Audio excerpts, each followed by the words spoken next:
As we mentioned earlier, we are pleased to have a very special guest on today's episode. Joining us from Vegas, we're joined by adult film star Felicity Feline. Thanks for coming on, Felicity. Hey guys, how's it going? Good. Good.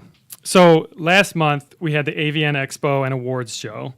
And while many are likely aware of these events' existence, a lot of people don't really understand what a monstrosity these things have become. So as I understand, you were able to attend the expo, at least. Did you attend the awards show as well? No, I actually, like last year, I split my time between the AVNs and NAMM, the music convention in Anaheim. That happens to be the same weekend every year. So I went to AVNs for 2 days, just signed at this agency's booth, and then I just split and went to Anaheim. Cool. So Felicity, being at the convention, I mean, myself, I've never been to one, but I've seen, pictures and read articles about it and seen how many fans attend these conventions and how crazy it gets.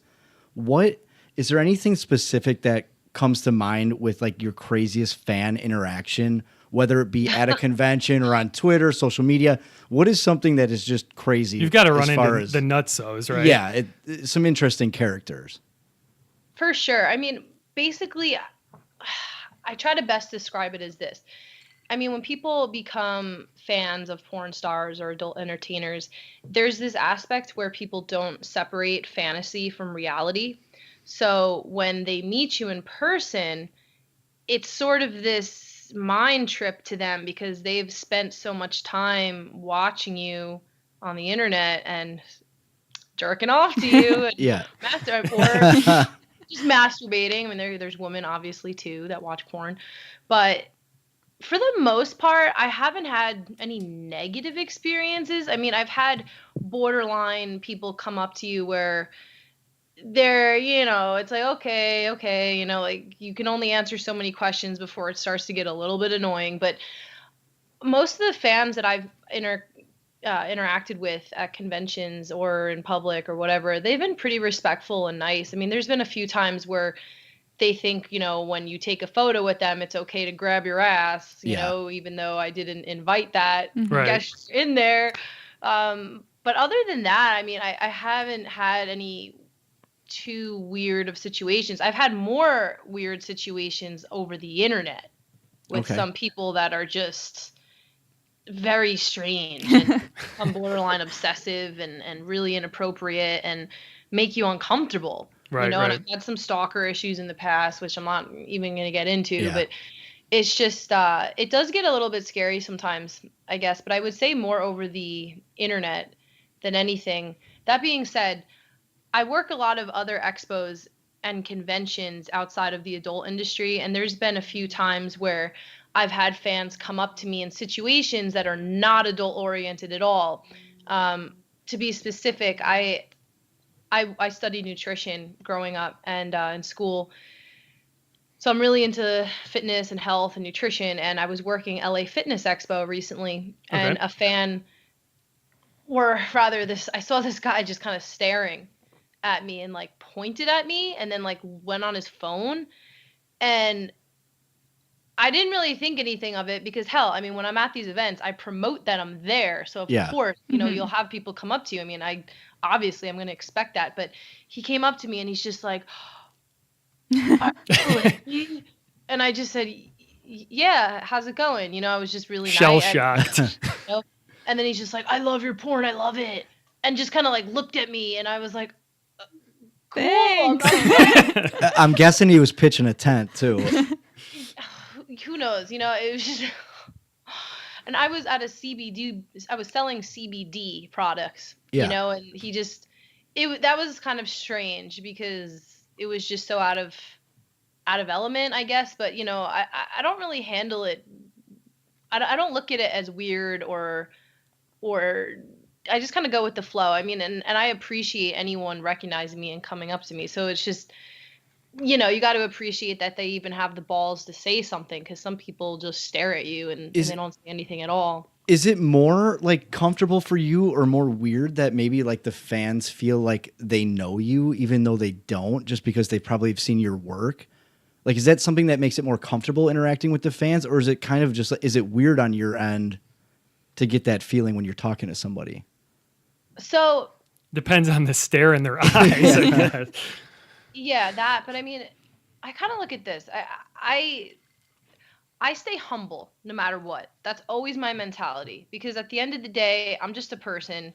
Everyone is just a person, you know, and no matter what you do, as long as you're yourself and you don't act and try to be something you're not, I think this situation is okay. And I mean, I don't even consider myself a huge porn star, right? I mean, Yeah. I've done maybe 30 to 35 scenes, something in that realm, and there's a lot of more popular adult stars than me, but I feel I've specifically tried to brand myself as more of an entertainer who happens to do porn, but I'm also a musician and I am involved in the health industry and I do a lot of different things.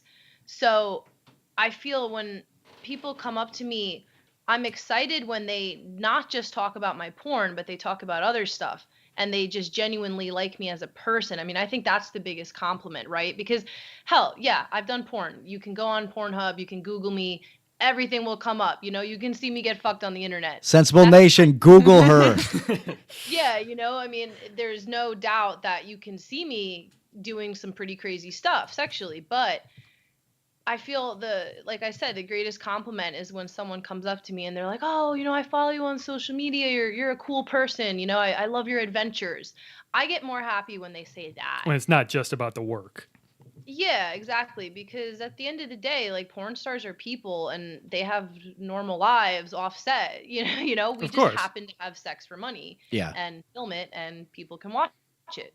That's what was interesting hearing some interviews that you were on other podcasts is you have this other background of just not being in the adult industry. And I think that's what drew us to you. And that's why we'd love to have you on, is that there's a lot more to you than just the adult industry.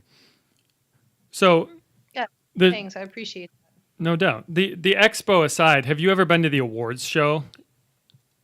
I have. The first 2 years I went to AVNs, I went there, and it's fun. Fun. It's fun. I was gonna say fun and cool, and I kind of combined it. It's definitely an experience. I mean, because think of it, it's like the Grammy Awards, but for porn. So when they're announcing, I mean, I've seen it on HBO or Showtime, one of the networks. Taylor and I would love to commentate one of those awards. That's Right. one of our dreams. Yeah, they make a huge deal out of it. It looked like I was watching the Academy Awards when I turned on HBO or Showtime. I can't remember the network that produced it, but it's huge. yeah, it is. I mean, hell, it's its own industry. So Of course. they definitely go balls to the wall. No pun intended. But, it's fun to be a part of, and besides getting nominations for like best newcomer last year, I haven't received any awards or anything, but it is cool to just see people getting awarded for these sexual acts. I mean, as far as best DP, best orgy scene, and it's just you get little clips of the videos, and everyone's just getting excited, and it's just it's definitely it's something so out of the ordinary, but I've become kind of desensitized, I guess, from working in the industry, that it doesn't really faze me. But it's cool.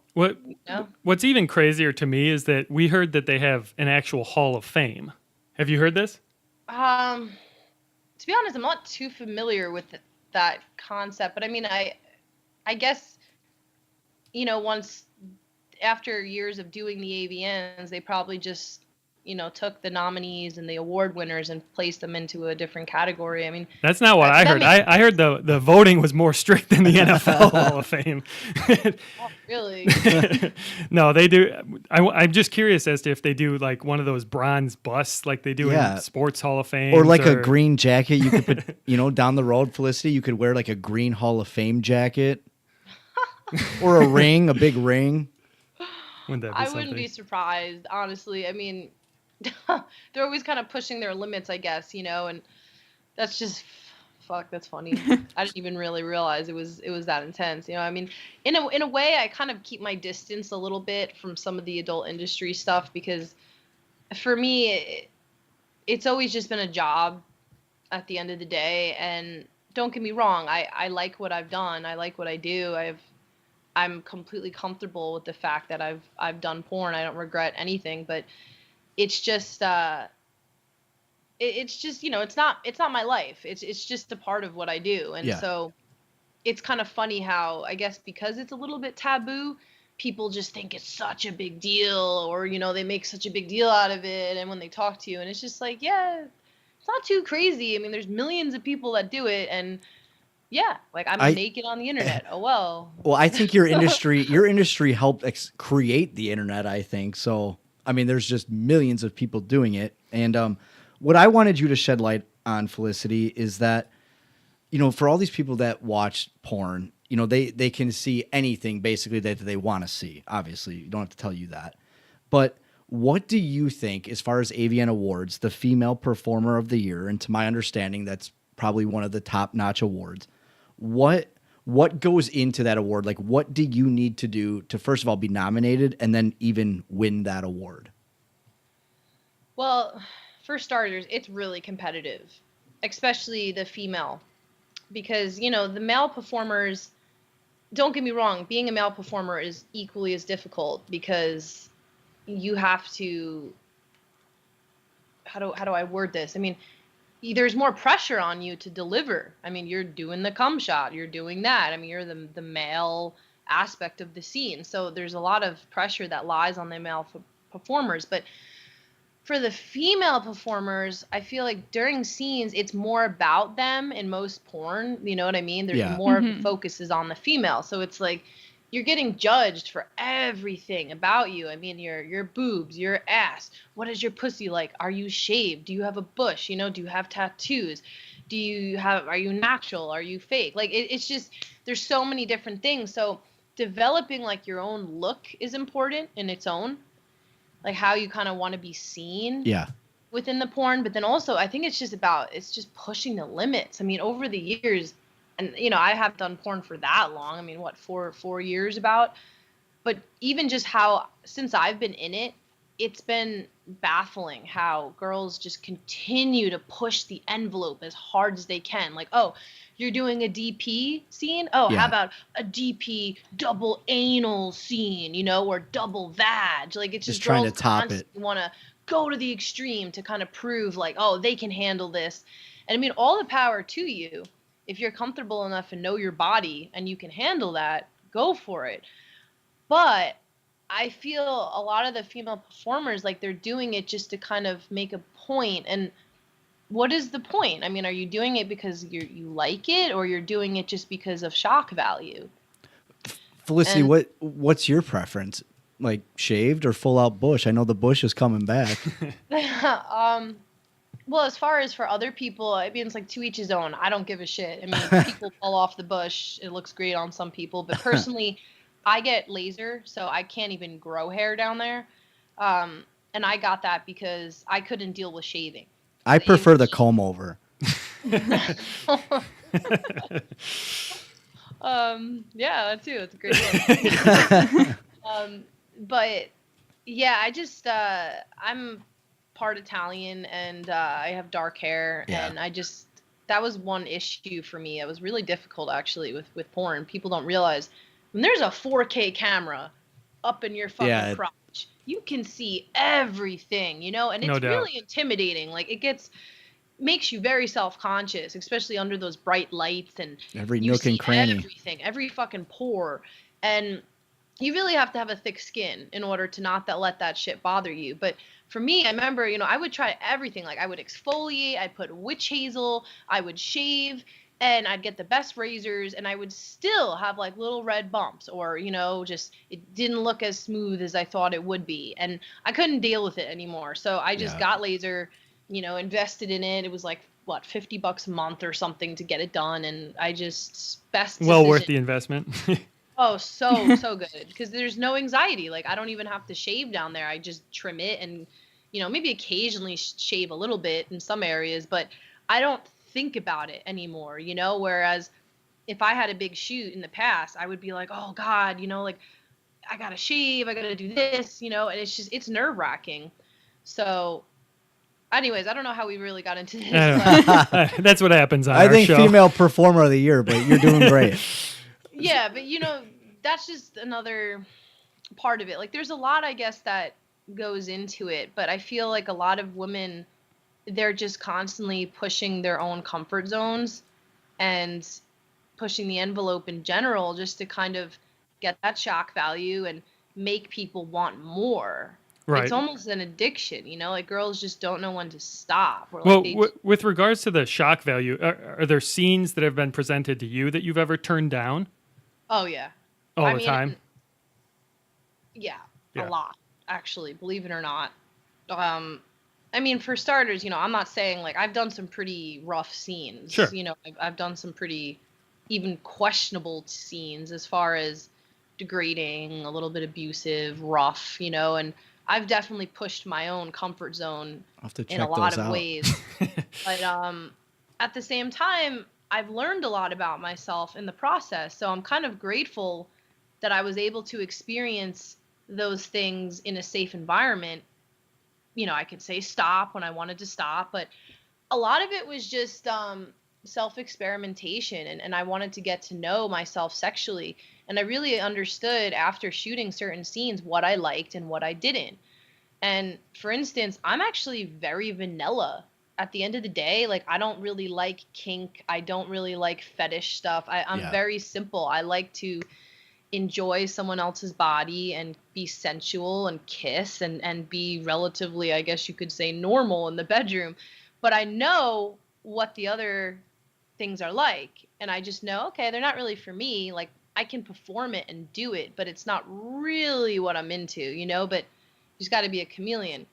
But But, go ahead. Sorry, what No, were you go. going to say? Can you at least just say though, missionary is still definitely the most boring? Believe it or not, missionary is actually probably one of my favorite positions. Really? Well, it depends on the person, but if I'm doing anal, I like to do missionary actually because I can play with my clit like as I'm getting fucked in the ass, and I Yeah. can I get such an intense orgasm that way. Kill two birds with one stone, right? Yeah, but I mean, I like missionary and spooning, and it just depends. It depends on the person, the situation. Taylor's a big spooner. But it's just where was I going with this? I'm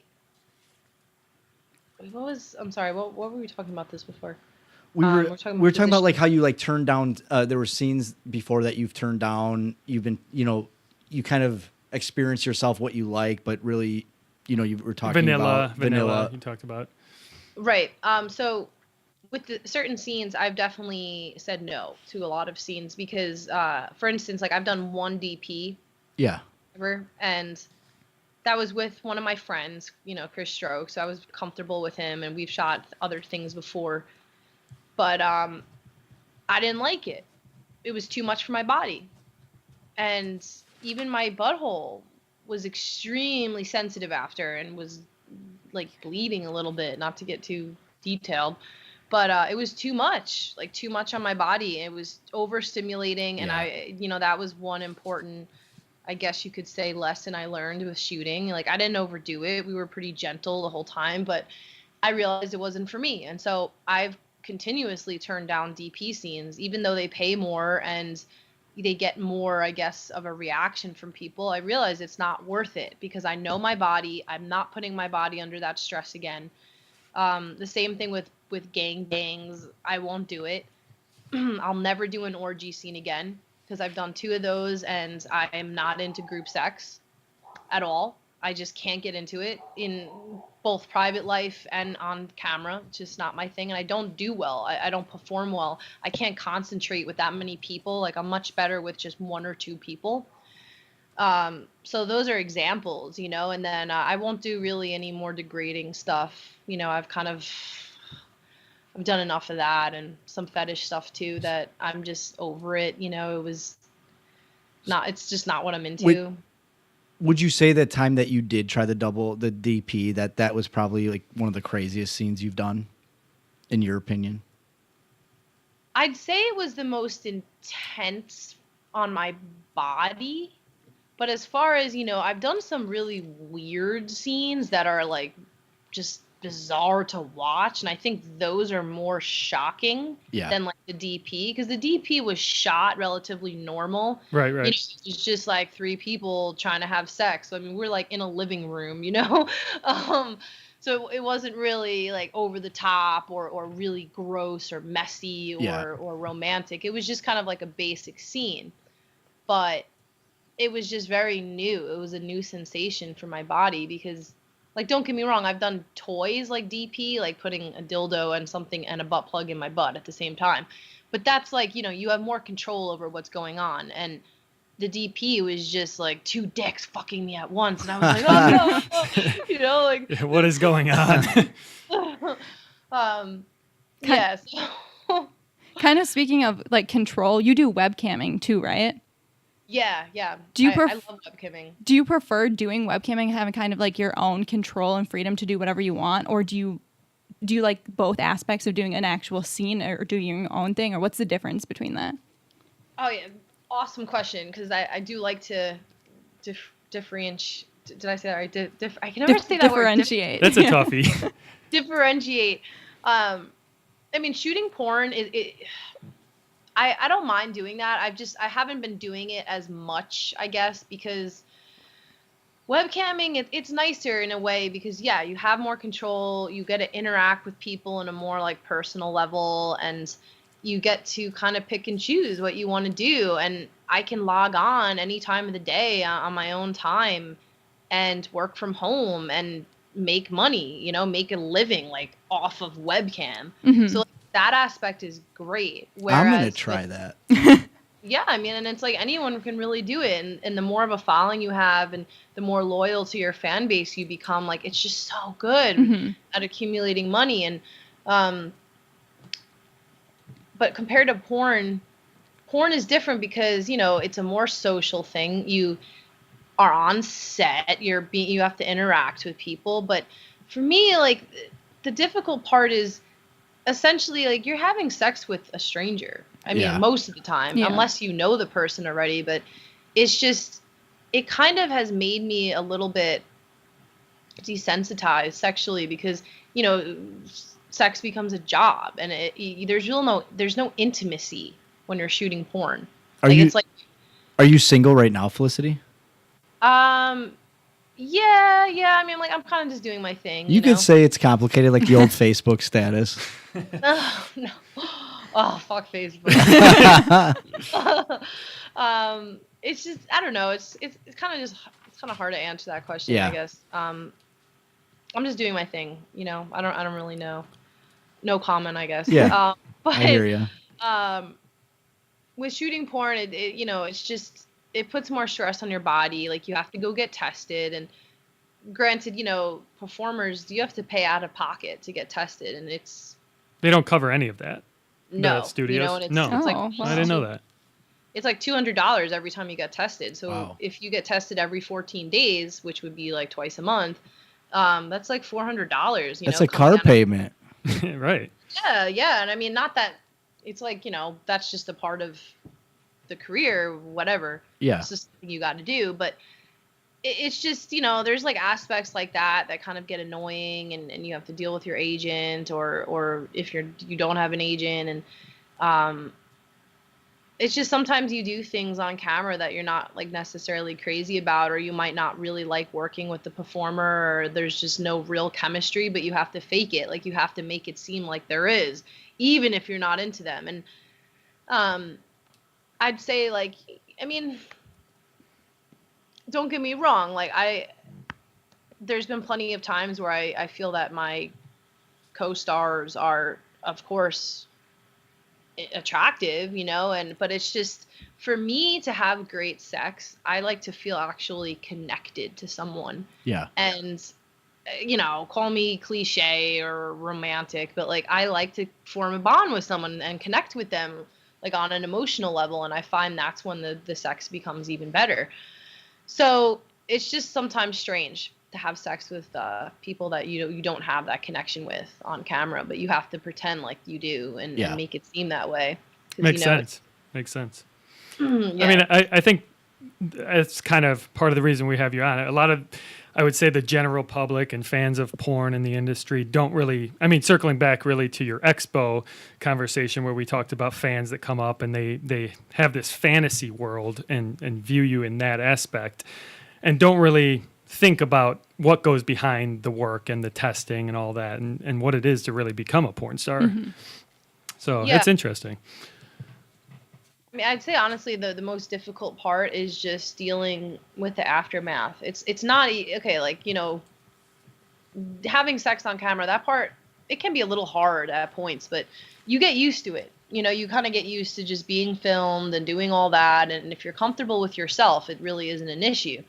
But once that scene comes out, especially in the beginning when you first start porn, once that scene is on the internet, it is there forever. Forever. Yeah. Right. And I'm sure a lot of girls regret that sometimes if they do one or two scenes, right? yeah, and I had a really difficult battle with myself when I first started porn. I mean, I'm gonna get deep here for a second. Get deep. But initially in the beginning, I thought I fucked up. I seriously thought I made a mistake. I shot for a couple of amateur companies and I got bullied like you couldn't believe by people from my hometown. And it was just people harassed me so bad about it. And it fucked up relationships I was in and it just caused a lot of problems. And I'm a very open person, so I don't like to live my life with secrets. So everyone knew. My family knew, my friends knew, coworkers knew. I mean, it was really overwhelming. And I quit for a year and thought, oh, I'm never, you know, I fucked up and I have to clean all this up now. And I regretted it a little bit, you know, which I don't like to feel. But then I got out of this relationship. I met my ex filming on the show Ink Master. And after that, I realized, you know what? I came to this crossroad. And I feel like a lot of girls, this happens.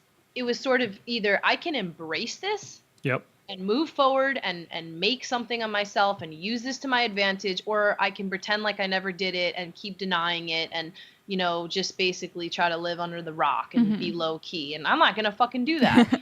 So it's just I had to kind of empower myself and say like, okay, I made this decision and now I'm going to go with it. And I have to just, you know, because it's like my ambition was to not be a porn star. Like I was curious about it because I was webcamming and I was stripping and I was comfortable being naked, but I kind of knew porn would happen eventually because I just wanted to know what it was like. But when I actually did it, I'm like, oh, fuck, like this has consequences, you know? And now everyone knows about it. It's associated with me forever. So I just had to kind of blend it into what I do. And I wanted to become a multifaceted entertainer. But it's just hard because some people won't take you seriously because Right. they're in porn. And, you know, and people can't like look at it as just a job. They look at it as like, oh, you know, you're a slut or, oh, you just want easy money. But it's not easy money. It's like, it's a commitment. For sure. You know, and it's just, if someone didn't want to be on camera, like they could just escort, they could become a hooker and never be recorded. But it's different. Like you perform because you want to be on camera. You want to give this to other people to see. Right. It's part of acting in a sense too. I mean, it totally it's is. a lot of different things. Yeah. Yeah. I mean, some of the porn scenes I did, there's a lot of acting involved and I love that. I mean, this is kind of funny, but like I did theater in high school. Like I was kind of like a, what's the word? A theater nerd? A thespian, you know, I was a thespian. I was in concert band. I played percussion. Ryan was in the concert band too, and we give him shit all the I time. was a saxophonist and I quit in high school. Yeah, I mean, I started playing drums in 4th grade when we got to pick an instrument, and I played percussion my entire school career. In college, I played in symphonic band, concert band, jazz band, percussion ensemble, anything. I just loved band. I loved being on stage. I love being a part of performances. So I just kind of naturally have that in me. Like I'm comfortable on camera and being filmed. So porn it felt relatively natural. Like it was easy for me, you know, but it's just the aftermath. That can be the hard part. Yeah. when girls or guys, they're like, oh, I'm thinking about getting into porn, and I was like, you really should think about it. Yeah. Do you know what you're getting yourself into? Yeah, like it's not as glamorous or luxurious as you think. Like you have to hustle. It is fucking hard to make a living from porn because it's so competitive, and the internet, I hate to say it, it's just not the same. Like the internet kind of ruined porn in a way as far as people don't want to buy it, they don't want to pay for it. Yep. Yeah. Yep. Get it Bunch of free. freeloaders. Yeah, I mean, like, hey, I've done plenty of free browsing, but like it's just so it is what it is. It's not as lucrative of an industry anymore as it used to be. I hear you. We're working for free right now too. But it's like give and take, because some things you do and it's more for exposure or it's more for building your brand, and there's been times where I've worked with companies just because I wanted their name. I wanted to work for that company. Even if they didn't really pay exactly what I wanted, I would still shoot the scene because it's like, yeah, like this will give me more notoriety. So. All right. So changing topics. We've heard some or read some past interviews where you mentioned The Lion King as one of your favorite movies as when you were a kid. And I believe your name kind of originated partly from that love of The Lion King, right? Growing up. Yes, that's so funny you bring that up because I was just talking about this last night. I saw kidding. Elton John, and he did the Circle of Life song. Oh, Nice. so good. Nice. I know, I love that fucking movie. I mean, it was by far probably my favorite movie as a kid. And so, okay, I was probably I don't know, 7, something like that, and I remember I was watching The Lion King, and there's a scene where Simba and Nala, like they're first hanging out and they're playing in the jungle and they're rolling around, and then Nala's on top of Simba and she like licks him, and I was a little kid and I got like excited. I like felt my vagina. Yeah. I didn't know what it meant. Disney I had knows no what they're idea. doing. I just felt this like warm sensation, And I just remember I felt really excited, and then I just always wanted to watch Lion King. And I, as a kid, was obsessed with just pretending I was a lion, and I would always be on all fours and pretending I was a cat and meowing. I drove my parents crazy as far as like I was constantly an animal. And then there was times actually I went to Catholic school for many years, believe it or not. And I'm not religious at all, but I did go to Catholic school. I feel like everybody that went to Catholic school says the same thing. I wasn't religious at all, but I did go to Catholic school. We're not religious either. Yeah, I mean, like I said, to each his own earlier. I don't care. As long as someone doesn't try to push their views onto me, all is good. But yeah, I actually had to get picked up from school early in preschool, kindergarten, first grade, because I would just try to cause this uproar in class and have everyone like making animal noises. And I would get on my desk and like meow and and just like the teachers, I would drive them crazy. So I was very animated as a kid, and I just was obsessed with cats, like just their movements, just their bodies, their eyes. I loved cats. Wild cats, domestic cats.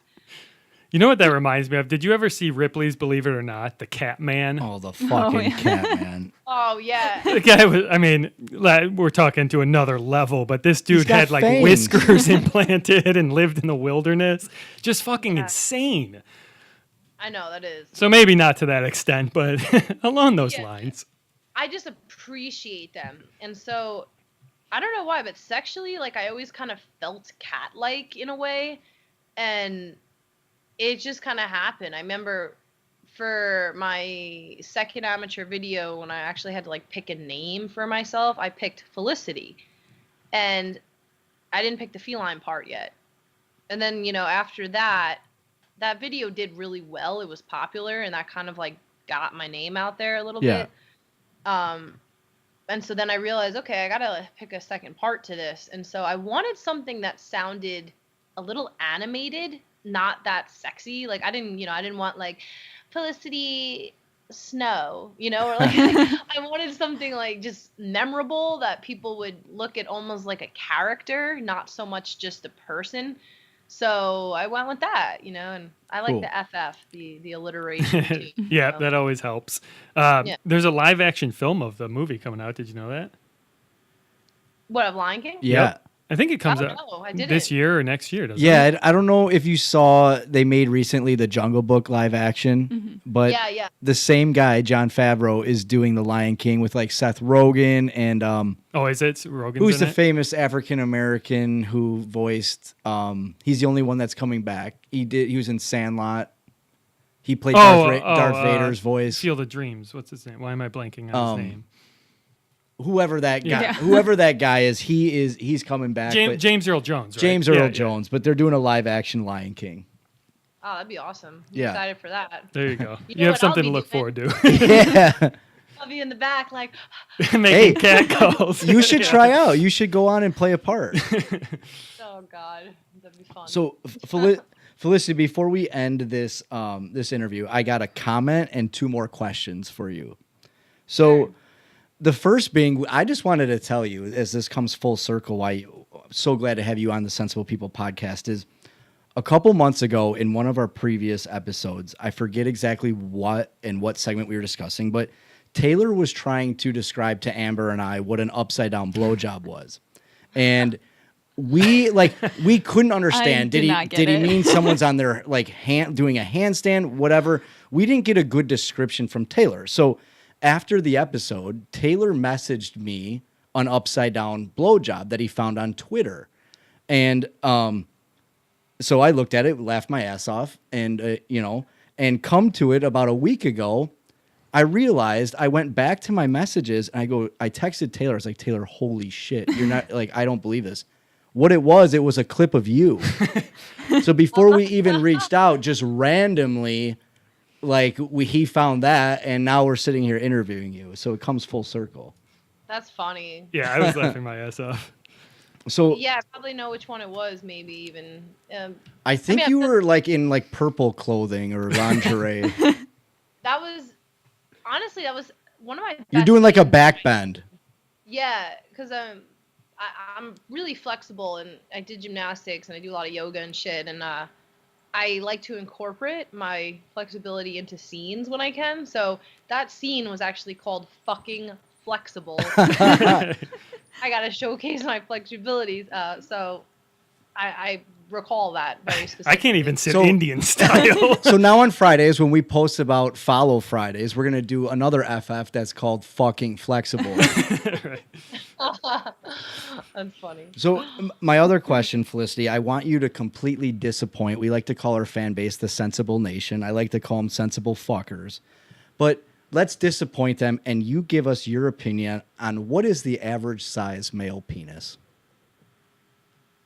Not As in porn, what I right? like, or what my thought. I mean, what my idea of an average size is. What your idea of an average size is? Probably around 7 to 8 inches. You hear that, Sensible Nation? That sounds about Yeah. right. Yeah, I mean, just because, one thing I want to clarify, a lot of guys think that the bigger the better, but I got to be honest. I mean, That's not what I've in heard. porn, yeah, in porn, I've taken some pretty big cocks in my butt and my vagina and my mouth, but it's very uncomfortable having sex with the dick that big. It's not really that fun. It doesn't feel that good. In fact, you're sore as fuck after. You don't want to have sex again for days, and you're just kind of oh, you just feel like getting stretched. It's not even fun. I've been telling So- people this for years. I mean, when I've had guy friends or lovers or whatever, kind of say to me oh, my dick's not as big as that, and I'm like, No, yeah, thank you, it's a thank good you. thing, trust me. You don't want a dick that big. It's all for just the camera. Maybe it looks good on camera, but it doesn't really feel good in the vagina. There's hope. There's hope, Sensible Nation. There is. There's hope. Be comfortable with your size.